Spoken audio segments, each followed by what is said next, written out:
합시다. 혹시 앞이나 옆에 있는 사람 중에 허락된 안에서 손을 잡고 축복합니다. 자, 손을 한번 잡아보시기 바랍니다. 손이 없는 사람 빼놓고는 손 잡으세요. 축복합니다. 축복이 아마 피부적으로 전달되지 않았겠나 생각이 듭니다. 자, 기도하십시다. 하나님 감사드립니다. 4월달 참 여러가지 교회 행사도 많고 가정적으로 개인적으로 참 분주할 수 있는 그런 기간인데 하나님께서 분주한 가운데서도 생각지도 못한 많은 은혜로 저희들 채워주시고 우리의 삶을 풍성케 인도해 주셔서 감사드립니다. 하늘의 것이 날마다 공급됨으로써 우리가 현실적으로는 연약한 가운데 있고 부족한 가운데 있을지 모르겠지만 가장 복된 자의 자리에서 누리며 살아가도록 인도해 주시니 감사드립니다. 오늘도 크신 하나님의 능력을 하나님 안에 있는 그 무한한 생명력을 공급받는 축복의 시간, 은혜의 시간 되게 해 주시옵소서. 예수님 이름으로 기도하옵나이다. 아멘. 요한복음 17장 2절부터 5절입니다. 요한복음 17장 2절로 5절입니다. 요한복음 17장 2절로 5절 교도하시겠습니다. 아버지께서 아들에게 주신 모든 사람에게 영생을 주게 하시려고 만민을 다스리는 권세를 아들에게 주셨습니다.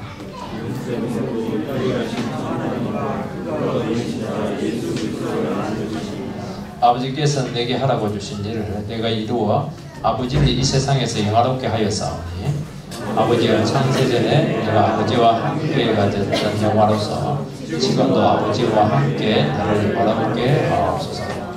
아멘. 지난주에는 이제 영광에 대한 거죠. 기도에 대한 거 배우고 오늘은 영생이 무엇이냐 하는 문제입니다. 영생. 몇 년 전에 우리나라 대표적인 제일 큰 기업의 오너가 편법 정년 문제로 법의 심판을 받습니다.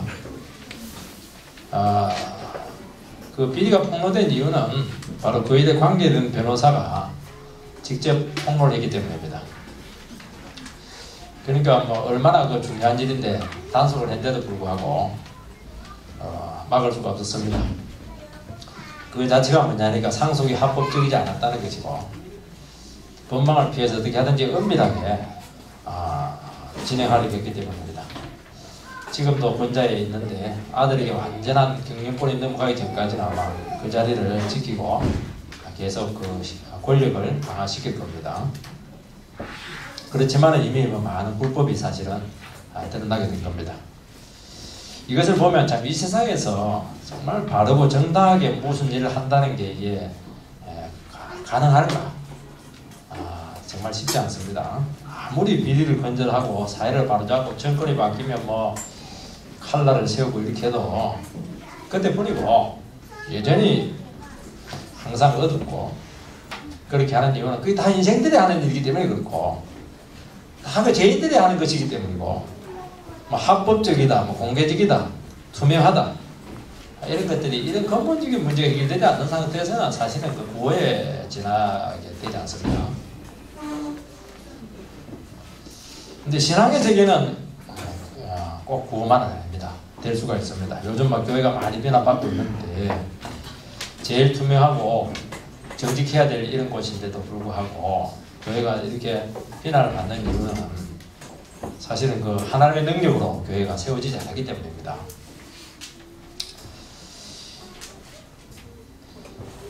하나님의 세계에서는 인간이 무엇을 하지만은 중요한 것은 하나님께서 다 섭리하시고 모든 일을 하시기 때문에 얼마든지 정당하고 깨끗하고 흠이 없도록 할 수 있습니다. 하나님께서는 구원을 완벽하게 다 만드시고 죄인을 초청하지 않습니까? 죄인들이 허물이고 죄가 있는 세상 속에 살아가지만은 주님은 여전히 살아계셔서 우리 가운데 섭리하시고 또 항상 말씀으로 찾아오시고 또 우리 삶 가운데 인도하시기 때문에 공정할 수가 있고 깨끗할 수가 있고 은밀한 가운데서도 아주 바르게 모든 것을 할 수 있는 그런 모든 것이 사실은 가능하게 되었습니다. 특히 하나님께서는 자기 백성들에게 천국에서 제일 소중한 것을 정리해 줍니다. 주식이는 게 아닙니다. 그것도 이제 편법이나 불법을 하지 않고 합법적이고 깨끗하고 공개적으로 그리고 확실하게 정리를 해주십니다. 그게 천국의 축복이죠. 세상에 흘리지 않습니다. 흘리지 않고 자기 백성들에게 아낌없이 주신다. 그리고 그것을 줄 수 있는 완전한 시스템과 장치를 마련해 놓았다 하는 것입니다. 주님 바로 이걸 가지고 지금 오늘 기도하고 있습니다. 하나님께. 예수님은 자기 자신의 죽음이 하나님에게도 영광이 되고 또 아버지에게도 영광이 되게 해달라 그렇게 기도하시면서 갑자기 기도를 바꿉니다. 무슨 기도를 바꾸냐니까 하나님께서 나에게 맡긴 백성들에게 영생을 주게 해달라고 영생을 기도하고 있습니다. 예수님이 죽으시고 또 이루신 구원을 통해서 제일 귀한 것을 주는 거 아닙니까? 제일 먼저 기도하는 게 제일 귀한 겁니다. 바로 그냥 영광을 얘기하기 위해 영생을 주게 해달라고. 영생을 주기 위해서는 뭐가 필요하냐? 만민을 다스리는 권세가 나에게 있어야 되기 때문에 아버지께서 나에게 그런 권세를 주셨습니다. 그렇게 고백을 하고 있는 것입니다. 그리고 하나님의 자녀들이 아버지와 또 예수님을 하나하나 알아갈수록 더 많은 영생을 주시겠다. 그러니까 이거는 인센티브 제도입니다. 우리식으로 말하면 알면 알수록 더 영생을 주시겠다. 그것도 깨끗하고 완전하고 공개적이고 합법적으로 은밀하지 않고 자기 백성들에게 강같이 무한대로 주시겠다 하는 것을 말씀하고 있습니다. 우리가 너무 영원한 거 이런 거 얘기하니까 저 뜬구름 잡는 거 기도 하고 그렇게 하는데 이게 굉장히 중요한 겁니다. 여러분들 돈 주는 것보다 훨씬 더 중요합니다. 제가 아마 돈 봉투를 주면 우리 번쩍번쩍 뛰는데 영생을 자꾸 준다니까 무슨 영을 자꾸 주냐 이렇게 하는데 굉장히 중요한 겁니다. 믿으시기 바랍니다. 첫 번째는 영생을 줄 수 있는 장치를 마련했습니다. 2절 말씀을 읽어보겠습니다. 아버지께서 아들에게 주신 모든 사람에게 영생을 주게 하시려고 만민을 다스리는 권세를 아들에게 주셨음이로소이다. 자기 백성에게 영생을 주기 위해서 하나님이 아들 대신 예수님에게 만민을 다스리는 권세, 쉽게 말해 주재권을 부여하십니다. 이 참 놀라워요. 하나님께서는 그냥 주시지 않습니다. 하나님은 이 아브라함에게 가나안 땅을 주신다고 이렇게 약속을 하지 않았습니까? 그리고 실제로 아브라함에게 그 섭리를 이렇게 하십니다. 그래서 400년 후에 모세를 통해서 온갖 기적과 능력으로 자기 백성들을 구출해서 결국에는 가나안 땅을 가지도록 그렇게 그 땅을 유산으로 주셨습니다. 그러니까 가나안 땅을 주기 위해서 400년이 걸렸고 홍해 10가지 기적이 이루어졌고 그 바로의 권세를 무너뜨리고 이거 완전한 역사가 사실 일어났던 것입니다. 그걸 보면 이 예수님께서 받은 권세를 알 수가 있어요. 어느 정도.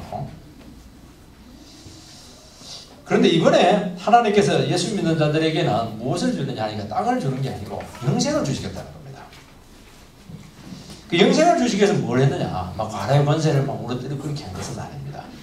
예수님이 육신을 입고 이 땅에 오시고 육신으로 태어나시고 또 고생하시고 십자가 죽으시고 우리 부활절이 됐고 부활하시고 하늘로 올리우시고 성령을 보내주시고 그리고 만민을 다스리는 주재권을 받게 된 것입니다. 그러니까 사실은 짧은 기간에도 불구하고 하나님의 아들이 한 것이 너무 엄청나다는 겁니다. 이게 뭐냐니까 이 모든 일을 하신 이유가 뭐냐니까 영생을 주시기 위해서 그렇게 했다는 겁니다. 이만큼 영생은 중요하다는 겁니다. 왜냐니까 주님이 세상을 주재하지 못하시면 영생을 그냥 줄 수가 없어요. 안 돼 이러고 끝나는 거지 않습니까? 반드시 뭐 한계를 가질 수밖에 없습니다. 그래서 완전한 주재권을 예수님께서는 가지고 계시는 것입니다. 그러니까 자기 마음대로 할 수 있는 것이죠. 주님은 올리우신 후에 온 세상의 주가 되시고 왕이 되셨고 심판주가 되십니다. 그리고 역사 가운데 지금도 살아서 승리하십니다. 그리고 세상을 다스리고 모든 세상 왕들을 다 제어하시고 사단의 역사를 물리치시고 죄를 통제하십니다. 이게 뭐냐니까 만민을 다스리는 권세를 가졌다는 것입니다. 그러니까 모든 좋은 일들, 안 좋은 일들 이런 것들 전부 다 주님의 손 안에서 이루어지고 있다는 것입니다. 여러분 영생은 단순히 오래 사는 건 아닙니다. 하나님 나라의 축복을 누리면서 살아가는 아주 풍성한 삶, 이 지혜부지가 더 중요합니다. 하나님께 있는 모든 부유가 우리의 것이 되게 하는 것이 뭐냐니까 이게 영생입니다. 그런데 그래서 예수님께서 어떻게 하냐면 이것은 절대로 빼앗기게 하지 않겠다 그렇게 말합니다. 이 최초의 인간인 아담과 하와인데요, 완벽하게 창조된 피조물이었지만 영생이 예비되어 있었지만 영생을 잃게 됩니다. 마귀한테 속아가지고 선악과 먹어서 죄를 지어서 결국 그 하나님 나라의 에덴 동산에서 쫓겨나게 됩니다. 이제는 그런 일이 없다. 완전한 생명, 다시는 빼앗기지 않는 그런 생명을 주겠다는 겁니다.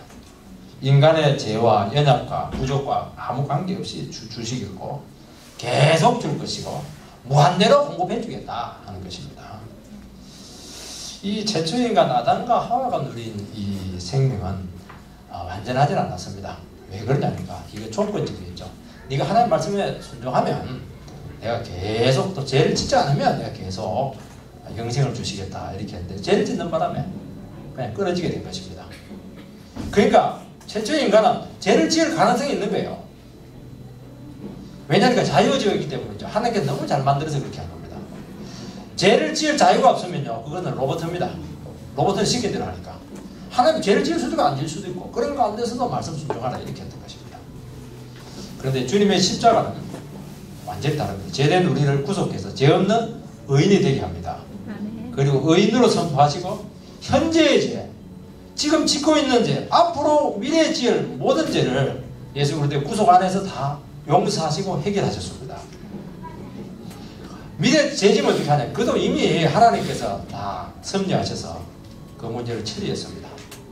그것뿐만 아니라 우리가 예전에 가지고 있는 그 죄의 본성을 변화시켜서 다시는 죄 아래에 빠지지 않도록 하시고 실제로 거룩하게 살도록 우리들 인종 자체를 바꾸셨습니다. 그러니까 주님이 오심으로써 이루신 구원은 완전한 구원이라는 겁니다. 그래서 주님이 이루신 구원을 붙들고 나온 영혼들에게는 그냥 완전한 모든 문제들이, 그림들이, 장애들이 해결되기 때문에 영생의 무한정 공급이 된다는 겁니다. 그래서 그 영생을 계속 누리도록 하나님께서는 만민을 지배하는 주권을 아들 되신 예수님에게 주셨다는 겁니다. 여러분요, 우리가 세상 살아가지만은 세상 살아가는 것은 보면 참 사람들 중심으로 이렇게 돌아가는 것 같습니다. 그런데 그러지 않아요. 자세히 보면 하나님 백성 중심으로 돌아갑니다. 이 세상의 것이나 눈에 보이는 것, 뭐 이런 돈이라든지 쭉 저희는 하나님께서 세상 사람들에게 줍니다. 왜냐하면 그게 모든 것이거든요. 그래서 영원한 것, 생명은 절대로 낭비하지 않습니다. 이것은 섭리적으로 자기 백성들에게 돌아가도록 그렇게 만들어 놨습니다. 하나님께서는 바로 이 귀한 사명을 옛날에 구약에는 당신이 직접 했죠. 이제는 아들 되신 예수님에게 전담을 시켰던 것입니다. 너는 일을 해라. 생명이 다른 데로 넘어가지 않도록, 영생이 다른 데로 넘어가지 않도록 철저히 내 백성들에게 돌아갈 수 있도록 이거 전담해서 그 문제를 처리해라. 그렇게 했던 것입니다. 여러분, 옛날에는 뭐 하나님의 인도, 구약에 뭐 하나님 인도 그런 말이 잘 나옵니까? 없어요. 강력한 선이 있었지만 많지가 않아요. 성령이 막 강같이 부어지고 없어요. 그냥 부분적으로 임하고 그렇게 있거든요. 이것은 예수님의 십자가 후에 왔던 그런 일들입니다. 강력한 생명의 역사거든요. 주님 모시고 나서부터 시작이 된 것입니다. 하나님은 여전히 뭐 착한 사람이나 악한 사람이나 다 동일하게 비도 내리고 해도 내리시고 또 열심히 일하면 돈도 주시고 공부 열심히 하면 다 합격하게 하시고 좋은 직장에 취직하게 하면 그거는 하나님은 누구나 다 공평하게 허락하십니다. 예수 믿는 사람도 공부 안 하면 떨어집니다. 그 사람들이 공부 안 하고 자꾸 기도하고 이렇게 하는데 그거는 하나님께서 법칙으로 떨어지는 게 은혜입니다. 떨어지면 자꾸 침체되고 그리고 기적적으로 붙으면 은혜다 그렇게 하는데 그거는 이상한 겁니다. 그러나 이 말씀과 은혜는 그렇게 하지 않습니다. 말씀과 은혜는 독점적으로 자기 백성들에게 주십니다. 여러분 오순절 성령 엄청난 그 부으시는 사건이지 않아서 성령이 막 부으시는 사건인데 그것은 기도했던 120명의 무리들에게만 임했던 것이고 그 중에 많은 인들이 있습니다. 그들은 같은 자리에 같은 비슷한 데고 있었는데도 불구하고 그들에게는 철저히 제어됐어요. 그래서 술 처먹었나 이렇게 했더니 너무 달라져 버립니다. 술 먹었나 이렇게 된 것이고 그러니까 처음에 있던 거예요. 너무 강력한 승리의 역사가 나타났던 것입니다. 그래도 유대인들에게만 구약에는 한정이 되어 있었죠. 여러분 신약에 보면요 수로보니게 여인이 나와가지고 수로보니게 여인은 그 두로 여정이고 이방 여자지 않습니까? 예수님께 와가지고 막 내 딸 좀 고쳐달라고 이렇게 하니까 예수님 택좀 소리 하지 마라. 쳐다보지도 않고 말이지. 어떻게 걔한테 줄 수 있느냐 온갖 모욕하면서 다 거절했는데 그게 다 이유가 있는 거예요. 근데 이 여자가 부스러기 좀 달라 이렇게 해가지고 이제 얻게 됩니다. 막 안줄 하다가 부스러기 준 겁니다. 쉽게 말해서. 왜냐하니까 그게 예수님 오시기 전에 사건이거든요. 그런데 오늘날 다릅니다. 모든 믿는 성도들에게 영생을 넘치게 주신다는 겁니다. 하나님께서 자기가 있은 대로 축복하실 때요 하나님에게 있는 생명을 줍니다. 세상 것 주지 않다 이런 불평하지 마시기 바랍니다. 생명을 줍니다. 영생을 줍니다. 그냥 돈 같은 거 많이 주고 그렇게 하잖아요. 왜냐하면 그거 많이 가지면 영생을 소홀하게 얘기하거든요. 지금 생각하면서도 왜 자꾸 영생만 얘기하냐 돈 얘기하지 그렇게 하시는 분들 있을 텐데 일부러 돈 얘기 잘하지 않습니까? 우리 삶에 나타나는 인도는요 세상 것을 많이 가지고 누리는 쪽으로 나타나기보다는 자꾸 영생을 누리는 쪽으로 말씀을 붙드는 쪽으로 말씀 순종하는 삶을 살도록 그렇게 우리의 삶을 하나님께서 몰아갑니다. 왜냐하면 중요하기 때문이죠. 이걸 모르기 때문에 자꾸 세상에 대해서 열등감을 가지게 되고 부러워하고 잘되는 사람 보면 이렇게 깎아내리고 싶고 이렇게 하는 겁니다. 처음에는 그 가치를 모르지만은요 한번 이 가치를 알면 그 영생의 맛을 보면요 이 세상 것이 별것 아니라는 것을 우리는 알게 됩니다. 세상 것을 너무 가지려고 할 때 문제는 뭐냐니까 이 하나님의 영생, 생명이 사라지는 것입니다. 말씀, 영생, 은혜, 부흥 없죠.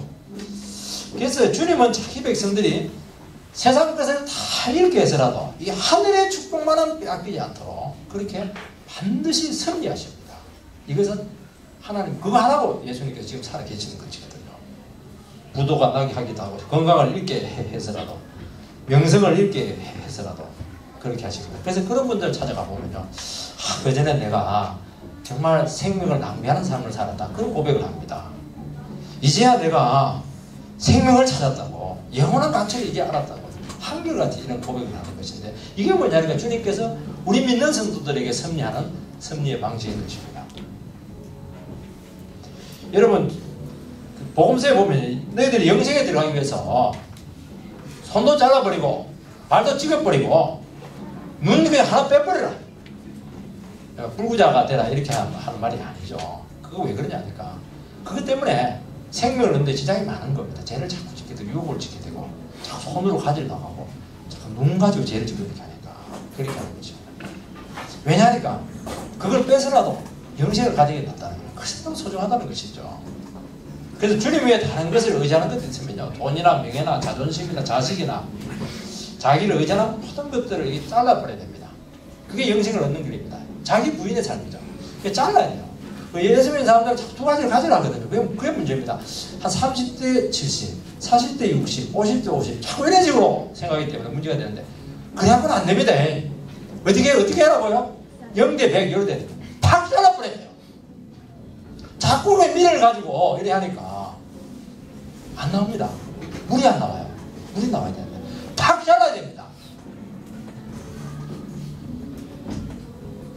아버지가 아들에게 무엇을 맡겼습니까? 이 우주나 세상 권력이나 아방궁 같은 부귀관 아니죠. 창세전에 예정된 영혼들입니다. 우리가 그런 사람들입니다. 우리 영혼은 아무렇게나 취급될 수 없고 하나님의 영원한 계획의 핵심입니다. 아들의 피값으로 구원한 영혼들을 주님에게 맡겨서 결국 구원으로 나오게 하시고 최고의 축복을 살게 하십니다. 책임지고 우리 인생을 만들어 가십니다.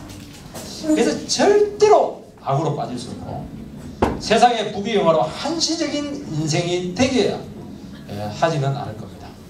그래서 그런 삶으로 이끄신다는 것입니다. 어느 과학자가 이런 말을 했습니다. 지구를 위해서, 인간을 위해서 신이 이렇게 광활한 우주를 낭비하지는 않았을 것이다. 하나님에게 우주 창조를 이렇게 부인하는 것을 보았습니다. 이 과학자는 하나님을 몰라서 그렇습니다. 하나님은 한 인간을 위해서 이토록 엄청난 세계를 만드셨습니다. 너무 낭비를 많이 했어요. 너무 광활하면 찍어도 분석도 안 됩니다.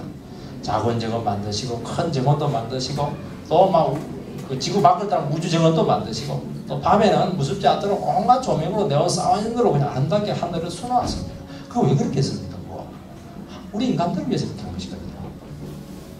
원하신 하나님이 얼마나 우리를 지켜보시고 가까이 보고 계시는지 알게 하신 것입니다. 하나님과 우리 사이를 광활한 우주로 채워줘서 초월적이지만은 우리와 관계하시고 섭리하신다는 것을 알게 했던 것입니다. 그래서 우리는 신앙 안에 있지만은 한 번씩 이런 생각을 합니다.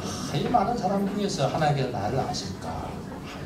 이렇게 크신 분인데 나를 아실까? 근데 우리는 뒤집어 생각해 보면요, 하나님께서 이 작은 지구를 위해서 이렇게 엄청난 것을 만드셨다면 나의 작은 부분까지 다 아신다는 겁니다. 그걸 깨닫도록 하기 위해서 하나님께서는 이렇게 만드신 거예요. 하나님도 아무 것이기 때문에 절대 우리 가까이 할 수가 없거든요. 근데 뭐냐니까 하나님과 인간 사이를 뭘로 채웠냐? 그 광활한 우주로 채워버렸습니다. 그걸 바라보면서 하나님 너무 크시구나. 너무 크신데도 우리같이 작은 사람들 이렇게 소중히 여기셔서 섭리하시는구나. 이걸 통해 이걸 깨닫도록 우주를 만드신 거예요. 쉽게 말해서 머리끝까지 세시고 안고 일어서면 아시는 주님이시죠. 그래서 우리가 하늘의 축복으로 우리가 채워지는 그런 날이 있게 되기를 축원드립니다. 두 번째는 영생을 어떻게 얻느냐 하는 그 방법의 문제입니다. 3절 말씀을 보면 영생은 곧 유일하신 참 하나님과 그가 보내신 자 예수 그리스도를 아는 것입니다. 영생은 물리적으로 오래 사는 게 아니라 했죠. 부활한 몸으로 영원히 살면 영생은 현실과 별 오늘과 현재와 별 상관이 없습니다. 그래서 현재 살아가는 것은 나중에 죽고 나서 영생을 얻기 위해서 믿어주는 그 과정밖에 되지 못해요. 영생은 그렇지 않습니다. 지금 오늘 기독교는 오늘이 참 중요한 것입니다. 오늘 영생을 체험해야 됩니다. 오늘의 의미가 쇠퇴하는 기독교는 처음부터 틀린 겁니다. 기독교는 절대 현재입니다. 현재. 요한복음에서 영생은 더 특별한 의미를 가지고 있는데요. 그래서 영생의 책이라고 하지 않습니까? 요한복음의 주제가 뭐냐니까 요한복음의 주제는 눈에 보이는 세상이 모든 것인지 알고 막 사람들이 살아가지 않습니까? 살아가는데 어느 순간 그냥 하늘의 세계가 우리에게 찾아옵니다. 그런데 눈이 띄면서 지금까지 살아온 삶을 완전히 바꿔서 새로운 삶을 살아가게 하는 것이 뭐냐니까 요한복음입니다. 이게 요한복음의 정확한 정의예요. 그래서요, 길 가다가 갑자기 사람들이 방향을 바꿉니다. 그냥 뭐 돈 주고 사는데 갑자기 하늘의 것이 임합니다. 그래서 땅의 것, 하늘의 것 아닙니까? 그러면서 그냥 삶이 바뀌게 되는 것입니다. 영생은 세상의 한정된 자원 속에 늘 부족을 느끼면서 살아가는 영혼들에게 하늘에 있는 무한한 자원이 임함으로써 현재 있는 그곳에서 가장 부유한 삶을 살아가게 한다 하는 것이 영생입니다. 굉장히 길게 정의되는데 감은 좀 잡으셔야 돼요. 무슨 말인지 알겠습니까? 죽지 않고 오래 사는 게 아니고 삶의 상태가 진다 하는 것입니다. 여러분, 우리가 하나님 말씀에 순종하고 창조 목적에 맞게 살아갈 때 하나님부터 공급되는 충만한 하나님의 생명이죠. 은혜입니다. 쉽게 말해서. 본문에서는 뭐라고 얘기되어 있냐니까 유일하신 참 하나님과 그가 보내신 자 예수 그리스도를 아는 것입니다. 이렇게 있죠. 알아야 돼요. 영생은 아는 겁니다.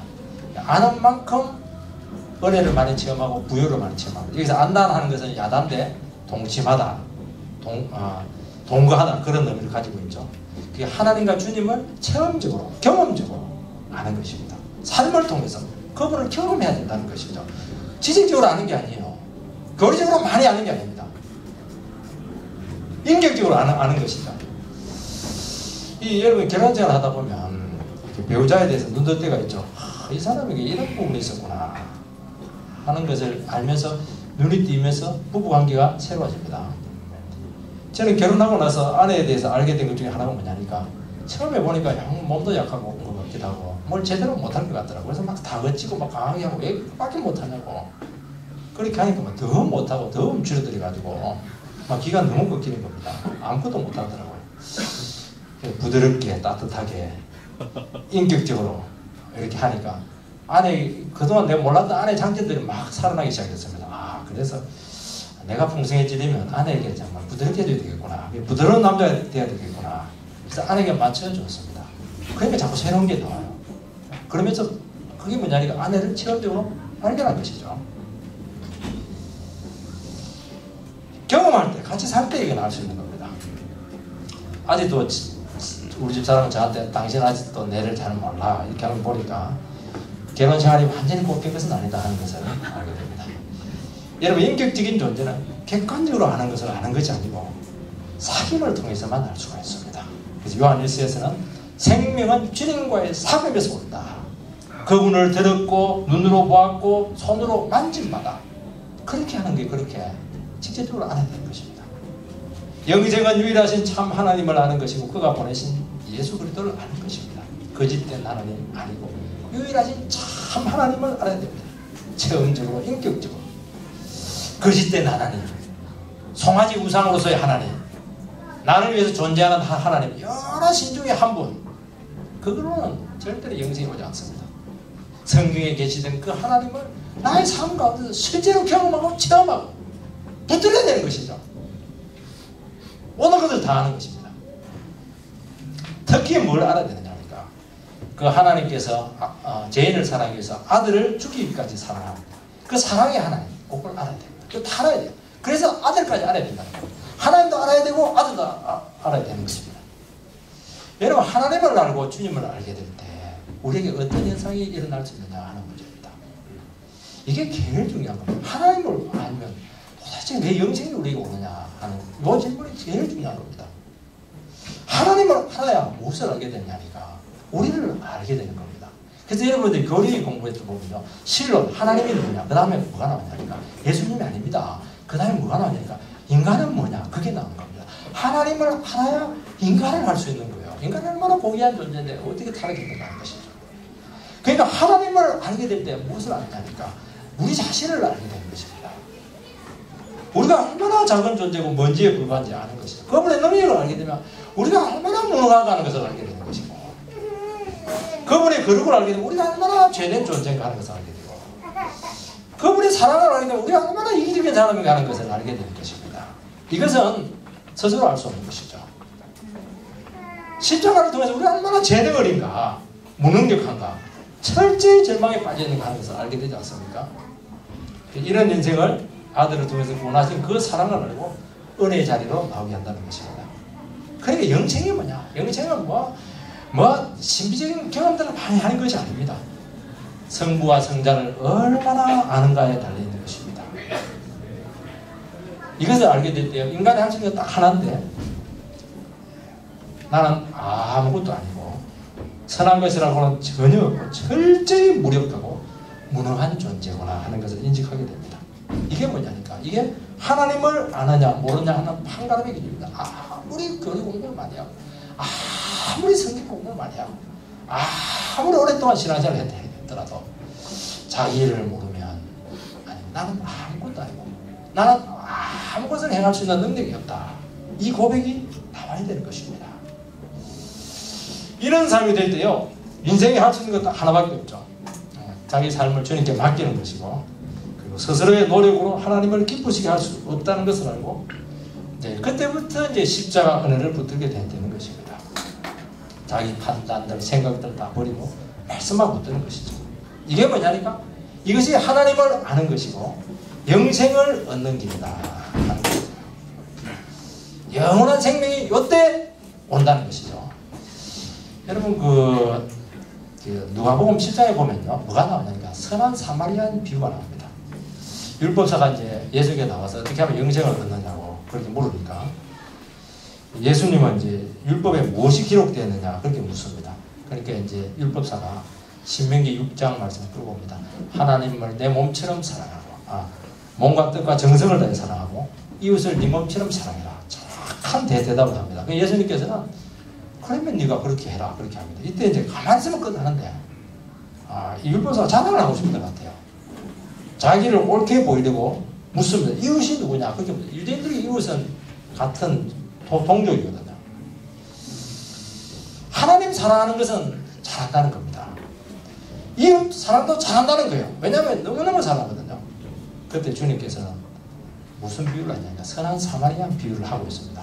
예리고에서 예루살렘으로 가는데 강도 만나 죽어가는 사람이 있었는데 레위인과 제사장은 지나쳐 버리는데 사마리아 사람들은 사랑을 베풀었다. 이게 뭐냐니까 선한 사마리아인 비유거든요. 지금도 그렇지만 지금은 그렇지 않아요. 여리고하고 예루살렘 그 사이는 강도들이 다 출몰하는 위험 지역이고 죽어가는 사람들은 강도들이 이렇게 미끼를 이렇게 놔둔다고 해요. 잡으면 같이 그냥 왜냐하면 말에서 내려야 되니까. 그래서 보면 뭘 타고 가냐니까 레위인과 제자들이 말을 타고 갑니다. 그 이유는 뭐냐니까 강도들 만나면 도망가기 위해서 그렇게 하는 겁니다. 도와주면 내려야 되거든요. 내리지 말고 그냥 지나가라는 겁니다. 그리고 레위인과 제사장들은 부정한 거 피 흘리는 거 만지면 안 되거든요. 지금도 예배를 하고 가야 됩니다. 위험해요. 그런데 이제 그들은 안 도와주고 사마리아인이 강도 만나 죽어가는 유대인들을 도와줍니다. 그곳은 유대인의 땅 아닙니까? 여러분 유대인이 아무리 죽어가더라도 사마리아인들을 도움을 받을 수 있겠어요? 완전히 최고 혐오 인종이고 원수들인데 말이죠. 그런데도 불구하고 이 사람이 유대인 죽어가는 사람이 뭐라고 하냐니까 도움을 받습니다. 왜냐니까 그만 죽어버리거든요. 완전히 죽은 겁니다. 한거도 할 수 없고 의사 표현도 못하고 완전히 반쯤 죽기 때문에 죽었으니까 몸을 맡긴 겁니다. 맡기니까 사는 거예요. 여러분 맡기니까. 지금 율법사는 뭐라고 하냐니까 나는 이웃을 얼마든지 사랑할 수 있습니다. 이웃이 누굽니까? 이야기만 하라는 거예요. 그러나 예수님께서는 그게 아니라는 겁니다. 너는 이웃 사랑할 수도 없고 능력도 없고 너는 아무것도 할 수 없는 그만 죽은 존재라는 것을 기억하라는 겁니다. 이게 뭐냐니까 그렇게 해야 네가 영생을 얻는다는 것이죠. 마찬가지입니다. 주님은요 선한 사마리아인으로 우리한테 오셨고 인생들의 원수처럼 혐오감을 줄 정도로 그렇게 고통을 당하신 부분이십니다. 이분에게 누가 나오느냐? 누가 나옵니까 이게? 레위인들 나옵니까? 안 나오죠. 제사장들은 안 나옵니다. 누가 나옵니까? 완전히 두들겨 맞아가지고 거의 반쯤 죽은 사람들입니다. 여러분 우리가 생명을 얻는 방법은 바로 이 방법이에요. 거의 반쯤 죽어버려야 됩니다. 두들겨 맞아가지고 아무것도 아니고 나는 식물인간에 불과합니다. 그게 뭐냐니까 하나님을 아는 것이고 예수님을 아는 것이고 영생을 얻는 비결입니다. 내가 열심히 하는 게 아니에요. 그전에는요 우리는 어떻게 하냐 자기 힘으로 자기가 살아서 팍 날때다가 진이 빠지면 영원한 멸망에 빠지는데 이게는 멸망이 되는 겁니다. 그래서 뭐라 해요? 요한복음에 보면요 6장에 보면 뭐라 하냐 내 살을 먹고 내 피를 마셔 생명을 얻을 수 있다. 내 살을 먹고 내 피를 마시는 것은 물리적으로 그렇게 하는 것이 아니고 십자가 고통을 믿음으로 수용하라는 겁니다. 내 죄 때문에 주님이 죽으셨음을 고백할 때 생명이 온다는 것이죠. 내 대신 주님이 죽으셨다는 것입니다. 그 놀라요. 그분의 살을 먹어야 돼요. 그분의 죽음을 나의 죽음으로 받아들이라는 것입니다. 그분에게 일어난 모든 고통들과 아픔들을 나의 것으로 삼아서 내 삶 가운데서 그것을 실현시키라는 것입니다. 구체적인 삶 가운데서. 이것이 뭐냐? 이것이 영생이라는 것입니다. 더 이상 다른 만족을 위해서 돌아다닐 필요 없는 거예요. 이게 전부구나. 이 삶이 내 주님 함께하는 이 삶이 전부구나. 이게 참 만족이구나. 내 성질대로 하지 않는 거 이런 것들이죠. 그렇게 하면 내 안에서 그리스도가 나타나는 것입니다. 여러분 기독교에서 제일 위험한 것이 뭐냐니까 다른 게 아닙니다. 능력이 없는 것도 아니고 건강을 잃어버리는 것도 아니고요. 내 자신이 살아나는 게 제일 위험한 겁니다. 오늘 오전에 설교했던 자기를 부인하는 길인데 핵심이에요. 내가 살아나는 수가 뭐든지 상관없어요. 기질이 살아나든 그냥 자랑이 살아나든 혈기가 살아나든 잘난 것이 살아나든 무엇이 살아나면 그것은 영생하고는 상관이 없습니다. 그게 제일 무서운 것입니다. 그래서 영생을 얻는 삶은 뭐냐? 끊임없이 자기 자신을 쳐서 복종시키는 것이죠. 그래서 기독교는 깨달음이 아니에요. 가르침이 아닙니다. 그분의 살을 먹고 그분의 피를 마시는 것입니다. 얼마나 처절해요. 피가 떨어지고 말이죠. 피가 철철 흐르고 살이 막 떨어지는 거예요. 삶에서. 우리가 십자가에 죽어야 되니까. 그래서 우리 영생을 너무 행복하게 생각하시는데 영생이야말로 우리 인생 가운데 정말 피 튀기는 것이다. 그래서 하나님은 참 영적인 싸움의 그 대가가 지불이 돼야 되는 것입니다. 내 삶을 어떻게 내가 주장해요? 내가 완전히 죽어야 주님께서 끌고 다니지 않겠습니까? 완전히 노예예요 이게. 자기 인생을 그냥 바뀌어버려야 됩니다. 또 다음에 다 내려놔야 돼요. 그래서 하나님과 주님을 아는 것은 책상에 앉아서 성경 읽는다고 되는 것이 아니고 현실 속에서 목숨 걸고 자아와 세상과 죄와 자세하게 사는 것입니다. 이게 뭐냐니까. 이게 영생이라는 겁니다. 여러분 영생을 얻으시기 바랍니다. 오늘 너무 처절한 영생입니다. 그게 돼야 돼요. 왜냐하면 너무 귀하고 여러분 이것 때문에 주님께서 죽으시고 지금도 살아계셔서 온 세상을 지배하는 주제권을 가지고 계시고 물론 세상을 다스려야 되겠지만 자기 백성들에게 하나님의 귀한 축복을 무한대로 공부하기 위해서 그렇게 하시는 것입니다. 정작 우리들은 그 가치를 알지 못해요. 알지 못하고 내가 사랑을 할 수 있는 것처럼 내가 세상을 주관할 수 있는 것처럼 내가 내 인생을 계획해서 내 마음대로 그냥 운전할 수 있는 것처럼 그렇게 하기 때문에 고갈이 되는 것입니다. 은혜가 고갈이 되는 것입니다. 오늘 우리 시간 주님 앞에 우리 자신을 완전히 믿고 내려놔서 진정으로 생명을 얻는 생명의 삶이 되기를 주님으로 축원드립니다. 우리 한번 기도 한번 하도록 하겠습니다. 참 우리가 영생이라고 하는 것은 단순히 오래 사는 것이 아니고 하나님의 축복을 나의 것으로 가져오는 것이라고 말씀하고 있습니다. 정말 우리가 무엇에 지금 굶주려 하고 있는가 하는 것을 알게 해주시고 아직도 내 자신이 살아있고 내 자신을 주장하려고 하고 있으면 무엇이든 상관이 없어요. 사람과의 관계에 잘 나타납니다. 회사 생활도 잘 나타나고 부부 생활도 잘 나타납니다. 아직도 내가 그만 죽지 못했구나, 아직도 내가 살아있구나 하는 것이 있으면 오늘 우리 시간 우리 자신을 철저히 내려놓는 그런 기도를 주님 앞에 드리도록 하겠습니다.